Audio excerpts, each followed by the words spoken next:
Hi, I'm Mark Crisano, founder and CEO of C6 Capital Holdings, coming to you from Primary Vision Network.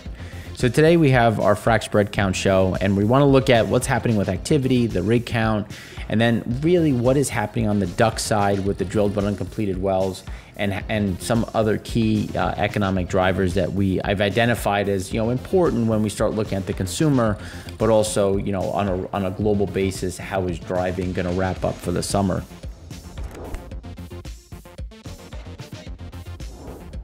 So, getting right into the frac spread count, here you can see we had a drop of 6. So the big ones here, we had some reduction in Appalachia, which kind of makes sense when you look at where natural gas is. There's no real impetus to continue to see the levels of activity at that level. You saw some of the Haynesville also slow down, and then we did see some pickup in some of the smaller entities in smaller regions, with some drops in some of the smaller ones. Let's just break it down to make it simpler. So let's just take Arcoma for an example, had an increase of 1. But then when you look at Uinta, you had a decrease of 1. So some of the smaller basins are getting a bit more activity, and ones that normally have 3 or 4 are starting to get some slowdown, and you're starting to see some of this balance out. Now, we do see the Permian ramping back up. We're still at only 140. We do see some of that activity, but it is very hot in Texas right now. Texas is going to see some ramp as we get into September. This should really be kind of the last of that heat wave, and that's when we'll start to get more of that grind closer to about 275 as we get into September and then into October. Obviously, the rig count fell again. We had horizontal drop by another 7. When you look at the mix, was mostly gas. We did have some oil drop, but the gas was the big driver. When you look at the breakdown, Louisiana had dropped, West Virginia, but then you had Pennsylvania, which had a bit of an increase. So it's important to kind of balance this out. Texas was flat. New Mexico had a drop of 1. So here you're starting to see, the main drivers are starting to kind of balance out. And now you're starting to get some of those smaller movements in some of the other locations. But more importantly, and I think a key piece, is the DUC count. So the drilled but uncompleted wells were filed recently, and I think it was yesterday or 2 days ago. So here you can see things have kind of flatlined here. And it's important to look at that flatlining. And this is what we've been saying, was that we're going to get to this point, and then we were going to hold the line. So the Permian and the Bakken are really the ones driving this, where when you start looking at Appalachia, Anadarko, Haynesville, you're seeing that excess. So you're starting to see this balancing act. And when you look at the South, especially Texas, New Mexico, and these areas, you're starting to see that flatlining, and you're starting to see that activity really start to hold in at these levels. And this is what we don't see: a huge increase in DUCs. We also don't see a big decline. But we will start to see a bit more activity as we get into September, because we think September, October is going to be a bit stronger, and likely a bit stronger than normal, especially to make up for some of the heat issues and some of the other problems that we've seen to this point. Now, when we look at the driving data to date, I should say to this point, because we talked about this in the EIA show, this is a bit more updated. Here you can see Asia Pacific is following what happened last year, very much in line with what we were saying. Europe, on the other hand, has collapsed back to where it was in 2020. This is something that we didn't expect to happen. North America, a little bit of an increase, which is still below what we were expecting, but again, getting closer to where we are. But again, we're at the end of driving season, so the benefits that we should have seen through the year to date, or I should say through the summer to date, really hasn't materialized. Europe had a huge build in gasoline. We're now back above where we were versus 20 and 21 and 22. So again, you're seeing more gasoline, but yet we're not seeing any of it move. And that's what we talked about on the in the EIA show. The ARB is fairly tight right now. You're not seeing a lot of any distillate coming east to west. The ARB going from the Gulf of Mexico from Gulf of Mexico into Europe is closed, and I think that's going to be that's going to put a little bit extra in the U.S. and keep things a little bit tighter in the Atlantic Basin. But one of the things, and we'll talk about that in a minute, we've seen a huge increase in exports from both India as well as China.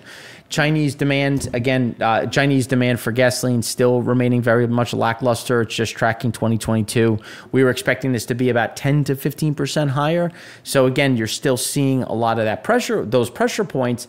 But specifically in the U.S., we saw another increase in gas pricing. We've seen another increase in diesel pricing. This is going to be a bigger issue because when you look at the inflation data, you didn't really get a pivot up in gasoline prices until really the July 17th to 20th. But here you've had the full impact in August, which is why we see more pain coming in August here. And when you look at the Philly Fed, when you look at what, as we talked about in the econ show, you've had a huge inflationary push when we look at activity overall. And this is, again, that inflation push that we saw in Empire data that we talked about. So when you look at prices paid component, manufacturing index jumped on August to the highest since June of 2022. And that is a big problem when you look at what we've seen so far.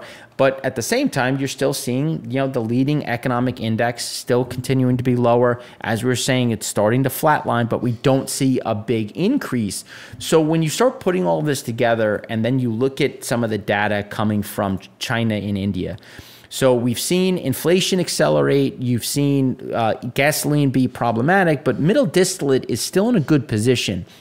And this is interesting because China still has about 20, I think it's 27% of their second batch quota available for export.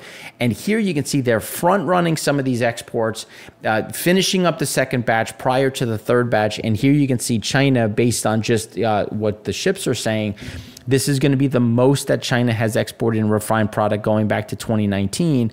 And for India, this is the second most ever. So why not? You have a slowdown internally. Obviously, China is slowing much faster than India, but they're both slowing. You've created all this product with cheaper or discounted crude. Well, let's go create and go capture that crack spread or that arbitrage, and that's what we see right here. But again, it's still not going to be a lot of sustainable throughput when you look at the largest buyer of the world the U.S. Household excess savings. So those that have listened to us rant about this, we've been saying the whole time that the U.S. has seen a bigger decline in household savings. And this is an interesting one because J.P. Morgan is now showing that it has now been fully exhausted. And I think that's really interesting from what we've talked about, because we've been saying from the beginning that it's gone or very close to being gone, and anything that is left is in people's hands that really aren't going to use it. But the people that need it most expired or they exhausted it at the beginning of this year, which is why you've seen a surge in credit card balances being carried over. And this is, again, going to impact buying. This is going to impact industrial activity because the U.S. is the largest importer in the world, the largest buyer in the world, and that is going to continue to weigh on things going forward.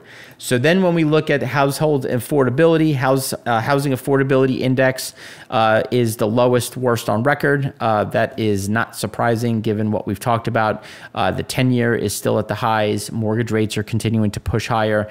And prices haven't come down with mortgage rates, and that is making that stress, which is why we've been talking about it's becoming less of a supply issue and now more of a demand problem. More of a pricing problem.